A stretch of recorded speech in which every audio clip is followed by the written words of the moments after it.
Hello student.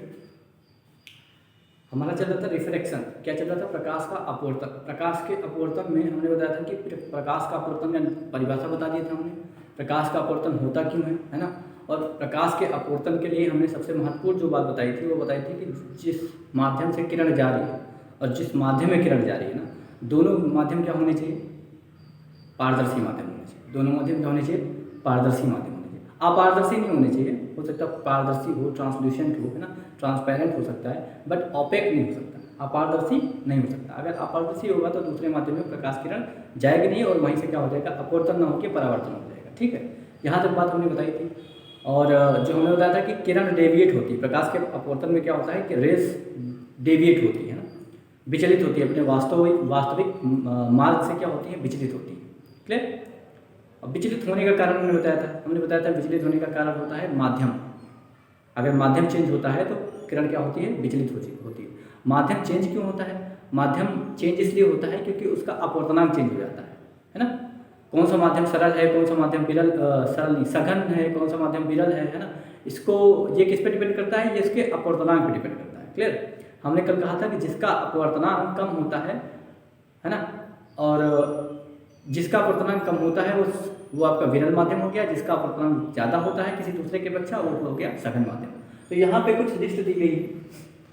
ठीक है, जैसे हम कहते हैं कि आपको एक चीज़ तो पता है कि कांच से अगर जल में जा रहा है किरण, हम कहें कि कांच से जल में जा रहा है तो आपको पता चल जाएगा कि जल जो है सघन माध्यम हुआ अपेक्षाकृत किसके, माफ कीजिएगा, जल जो है विरल माध्यम हुआ अपेक्षाकृत किसके? कांच के। अरे कांच सघन माध्यम, जल विरल माध्यम। ठीक है ना। क्लियर? इसमें दो में आप डिक्लेयर कर लेंगे या आपको पता चल गया कि कौन सा सघन माध्यम है, कौन सा विरल माध्यम है। लेकिन कैसे पता कर लेंगे? क्योंकि यहाँ पे एक ठोस माध्यम था, दूसरा तरल था, तो आपको पता चल गया कि कौन सा सघन होगा, कौन सा विरल। लेकिन अगर ऐसी कंडीशन हो जाए कि सब कहीं वायु वायु ही हो, है ना, या ऐसी कंडीशन हो जाए कि सारा लिक्विड मीडियम में ही लिक्विड मीडियम ही हो, तब आप कैसे पता करेंगे कि कौन सा सघन कौन सा विरल? जैसे मैं कहूँ कि आप बताइए तारपीन का तेल हो गया, पानी हो गया, केरोसिन ऑयल हो गया, पेट्रोल हो गया, इसमें कौन सघन माध्यम कौन सा विरल माध्यम? तो आप ओके सर हमसे नहीं हो पाएगा, है ना। आप सोचिएगा कि कैसे डिस्टिंग्विश कर पाएंगे, कैसे पहचान पाएंगे। तो इसके लिए आपको अपवर्तनांक के बारे में जानना जरूरी होगा कि किसका कितना अपवर्तनांक होगा। हालांकि इसको याद नहीं करना है, अगर याद करना भी चाहेंगे तो आप 2-3 बार इसको अपने मन से एक बार देख के लिखिएगा, 2-3 बार लिखिएगा, राइट करिएगा, याद हो जाएगा, है ना। समझ लो, याद करने की जरूरत नहीं है। कुछ मेन चीज़ है जिसको याद करना है, बाकी सबको नहीं याद करना है। बशर्ते ये याद होना चाहिए कि कौन सा सघन होगा, कौन सा विरल। ये किससे पता चलेगा? अपवर्तनांक से ही पता चलेगा।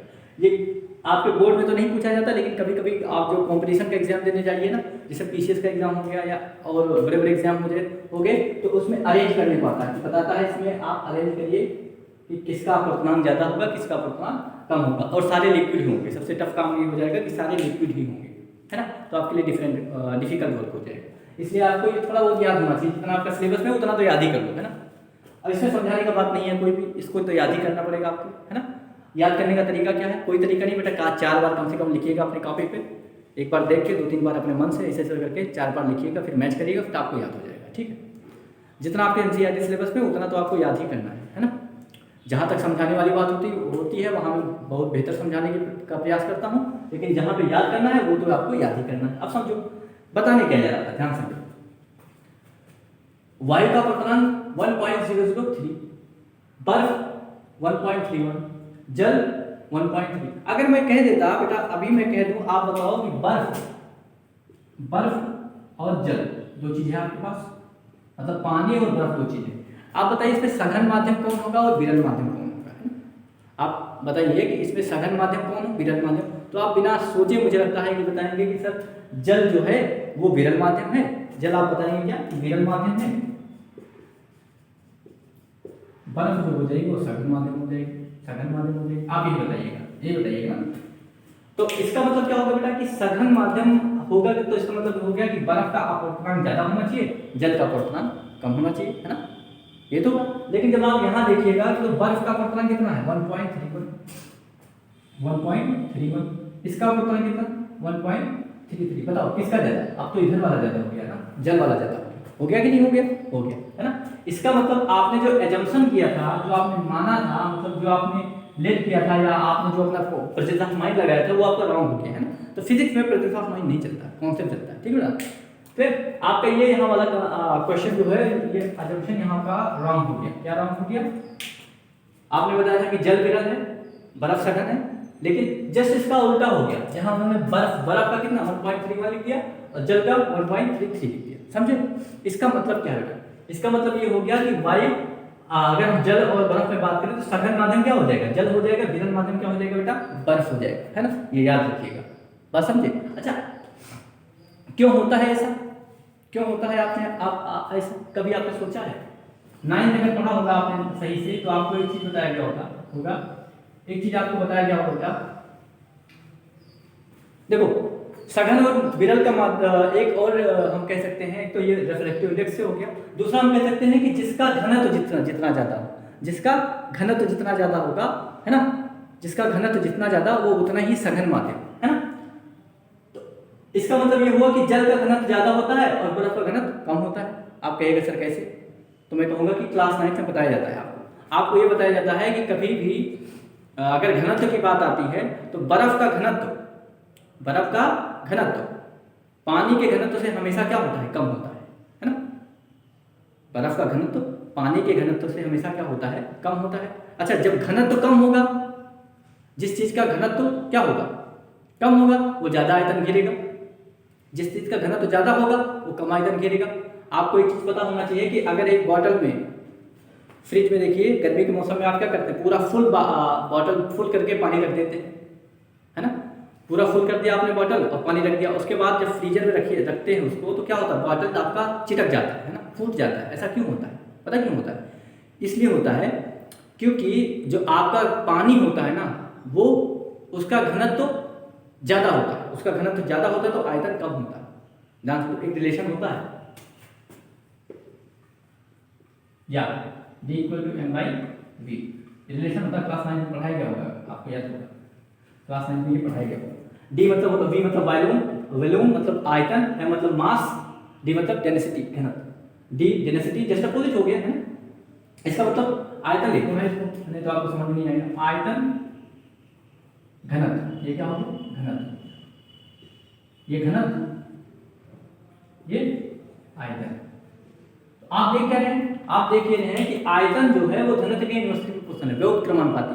व्युत्क्रमानुपाती में क्या होता है बेटा? अगर ये चीज बढ़ती है तो ये चीज घटती है ना। क्लियर?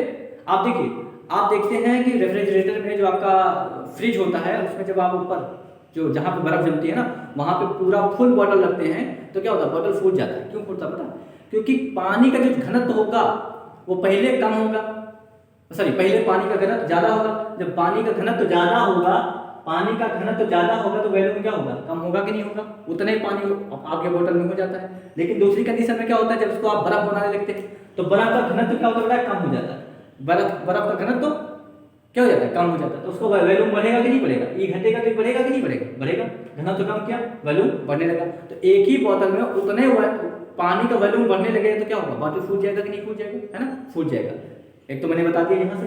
दूसरा चीज मैं बताना चाहूंगा आपको कि यहां से आपको ये बात पता हो गया कि वायु, फिर उसका जल और बर्फ में ज्यादा घनत्व किसका बेटा? ज्यादा घनत्व किसका? जिसका रिफ्रैक्टिव इंडेक्स ज्यादा उसका घनत्व ज्यादा, और जिसका घनत्व ज्यादा आप कहिएगा वो क्या हो जाएगा? सघन माध्यम हो जाएगा। तो ज्यादा सघन कौन? ये। विरल कौन? ये। याद रखिएगा, कंफ्यूजन नहीं होना चाहिए, ठीक। एल्कोहल, अब देखो ये भी लिक्विड, ये भी लिक्विड, ये भी लिक्विड, ये भी लिक्विड, है ना, ये भी लिक्विड। समझ लो इतना चीज बेटा। आप देखिए लिक्विड है। अब हम कह रहे हैं कि लिक्विड में ही कैसे पता करिएगा किसका घनत्व ज्यादा किसका कैसे? तो समस्या हो जाएगी आपके लिए, है ना। वो कैसे पता चलेगा बेटा? Refractive index. किससे? Refractive index. देखिए इसका रिफ्रैक्टिव इंडेक्स कम, इसका इससे ज्यादा, इसका इससे ज्यादा, इसका इससे ज्यादा, इसका इससे ज्यादा। मतलब कि तारपीन का तेल जल की अपेक्षा क्या होगा? ज्यादा घनत्व होगा, मतलब ये ज्यादा सघन होगा। क्या होगा बेटा? सघन होगा। अब देखो एक फिगर, इसका एप्लीकेशन कहाँ होगा? ध्यान समझो, एक फिगर में बनाता हूं इधर, ये देखिएगा। जैसे हमने कहा कि यहाँ जल था, क्या था बेटा? जल था, और यहाँ तारपीन का तेल। ये एक माध्यम ये है, माध्यम फर्स्ट ये है, माध्यम सेकेंड तारपीन का तेल, माध्यम सेकेंड ये। कोई समस्या नहीं? माध्यम फर्स्ट ये, माध्यम सेकेंड ये। अब देखो बेटा ध्यान से, है ना, हम कह रहे हैं कि इधर से रेज आपकी आ रही है, क्या आ रही है, रेज आ रही है यहाँ पे आप नॉर्मल ड्रा करते हैं, क्या करते हैं बेटा, नॉर्मल ड्रा करते हैं। इसका रिफ्लेक्शन होना है, सीधा जाना था बट सीधा नहीं जाएगा, या तो ये इधर आएगी या तो ये इधर जाएगी। अब ये इधर आएगी या इधर जाएगी, ये किससे तय होता है, ये तय होता है अपवर्तनांक से। किससे तय होता है बेटा, अपवर्तनांक से, मतलब सघन माध्यम और विरल माध्यम। ध्यान समझो, अगर हमने बताया था कि सघन माध्यम होता है, अगर विरल माध्यम से सघन माध्यम में जाती है तो क्या होती है बताओ, नॉर्मल के तरफ आएगी, नॉर्मल के तरफ आएगी। तो इस कंडीशन में कौन सा फिगर बनना चाहिए बताओ, इस कंडीशन में इधर आनी चाहिए थी रेस कि उधर जानी चाहिए थी। इस कंडीशन में बेटा रेस किधर आनी चाहिए थी, इधर आनी चाहिए थी। क्यों, क्योंकि सघन विरल माध्यम से किधर जा रही है, सघन माध्यम में जा रही है। आपको कैसे पता चला जल और तारपीन तेल में कि सघन माध्यम कौन है, आपको पता चला अपवर्तनांक से। अपवर्तनांक इसका 1.33, इसका 1.47, मतलब इसका अपवर्तनांक ज्यादा, मतलब ये सघन माध्यम होगी। और सघन माध्यम में जब किरणें आती हैं तो क्या होती है, नॉर्मल की तरफ आती है। तो नॉर्मल की तरफ आई कि नहीं है, आई ना। तो ये महत्वपूर्ण काम करेगा आपको फिगर बनाने में, है ना। अभी तो फिलहाल ज्यादा नहीं है आपके सिलेबस में, लेकिन जब आप कभी इंजीनियरिंग करने का सोचिएगा, है ना, बहुत काम आएगा ये, बहुत काम आएगा, ठीक है। फिजिक्स कक्षा 12 में जब आप पढ़िएगा तो आपको बहुत काम आएगा, ठीक है ना। उसके बाद जब आप कंपटीशन की प्रिपरेशन करने के लिए जाइएगा, कोई भी कंपटीशन हो जाएगा तो वहाँ काम आएगा। तो ये आपको याद होना जरूरी है, क्लियर। 2-4 बार लिखिएगा, याद हो जाएगा। क्यों 2-4 बार लिखना है, बस याद हो जाएगा, है ना। असेंडिंग आर्डर डिसेंडिंग आर्डर में कभी आ जाता है पब्लिक कमीशन सर्विस में कि बताइए कौन सा असेंडिंग आर्डर होगा, कौन सा डिसेंडिंग आर्डर होगा, क्लियर। अच्छा, यहाँ तक तो आपको समझ में आ गया कि हम कैसे पहचानेंगे कि अल्कोहल का घनत्व ज्यादा है या अल्कोहल सघन माध्यम है, जल सघन माध्यम है, कैसे पता चलेगा, ये तो पता चल जाएगा। एक चीज आपने देखा होगा, सुना भी होगा कि यहाँ देखो, इसको कांच को देखो, कांच को देखो भाई, और ये हीरा को देखो। आपने एक चीज सुना है कि कांच को काटने के लिए किसका प्रयोग किया जाता है, हीरा का प्रयोग किया जाता है। सुना है ना आपने कि कांच को काटने के लिए किसका प्रयोग किया जाता है, हीरा का प्रयोग किया जाता है। कभी आपने सोचा ऐसा क्यों होता है? कभी सोचा है आपने कि ऐसा क्यों होता? भाई मेरे भी दिमाग में आता था कि कांच को काटने के लिए हीरा का प्रयोग काहे करें, है ना। बेटा ध्यान से इसमें देखो, देखते जाओ, सबसे ज्यादा अपवर्तनांक किसका है, सबसे ज्यादा अपवर्तनांक कांच का है, सॉरी हीरे का। सबसे ज्यादा अपवर्तनांक कितना किसका, हीरे का, सबसे ज्यादा 2.42। मतलब इसमें सबसे ज्यादा सघन माध्यम कौन होगा बेटा, हीरा होगा। जो जितना सघन माध्यम होगा उतने वो ठोस होगा कि नहीं होगा, उतने ठोस होगा, मतलब ये ज्यादा ठोस होगा।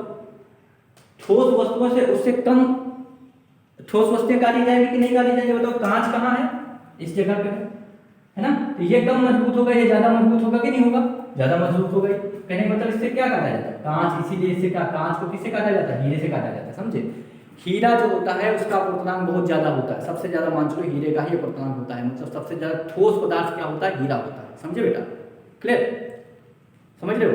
मतलब इन सारी चीजों में अगर मैं बात करूं कि सबसे ज्यादा सघन माध्यम कौन होगा, कौन होगा, सबसे ज्यादा सघन माध्यम बेटा होता है हीरा, है ना। हीरा सबसे ज्यादा चमकता क्यों है, इसका कारण भी आगे हम बताएंगे, इसी अपवर्तनांक से ही बताएंगे सबसे ज्यादा क्यों चमकता है, ठीक है, समझ लो। तो ये सब आप याद कर लीजिएगा। ये आपको एक प्रश्न आपको ये मिल गया कि बर्फ का आयतन पानी के आयतन से ज्यादा क्यों होता है। दूसरा चीज आपको ये पता चलेगा कि कांच को काटने के लिए हीरे का प्रयोग क्यों किया जाता है। तीसरा चीज आपको ये पता चला कि अगर सब लिक्विड हो या सब गैस हो या सब ठोस माध्यम, है ना, तो उसमें हम कैसे पता करेंगे कि कौन सा सघन माध्यम होगा, कौन सा विरल माध्यम होगा। कैसे पता करेंगे बेटा, अपवर्तनांक से। ये आपको याद होना चाहिए, बढ़िया जबरदस्त तरीके से लिखिएगा अपनी कॉपी में, है ना। 4-5 बार लिखिए। ये वैल्यू याद हो चाहे ना याद हो, लेकिन ये आपको याद होना चाहिए कि बर्फ आएगा, उसके बाद जल आएगा, फिर अल्कोहल आएगा, फिर केरोसिन आएगा, फिर या तारपीन तेल आएगा, बेंजीन आएगा, कांच आएगा, ये सब आपको ये याद होना चाहिए, है ना। बहुत काम करेगा ये, समझ लो। कहीं ना कहीं एग्जाम में पूछ लेता है, समझे कि कौन सा सघन माध्यम निम्नलिखित में से सबसे ज्यादा सघन माध्यम कौन। जब आपको पता होगा तभी तो बता पाइएगा, है ना। हो सकता है आपके बोर्ड में आ जाए, समझ रहे। तो बेटा इतना लर्न करिएगा, इसके आगे की क्लास कल बताई जाएगी, ठीक है। इतना लेकिन याद करिएगा, ठीक है। See you tomorrow, thank you very much.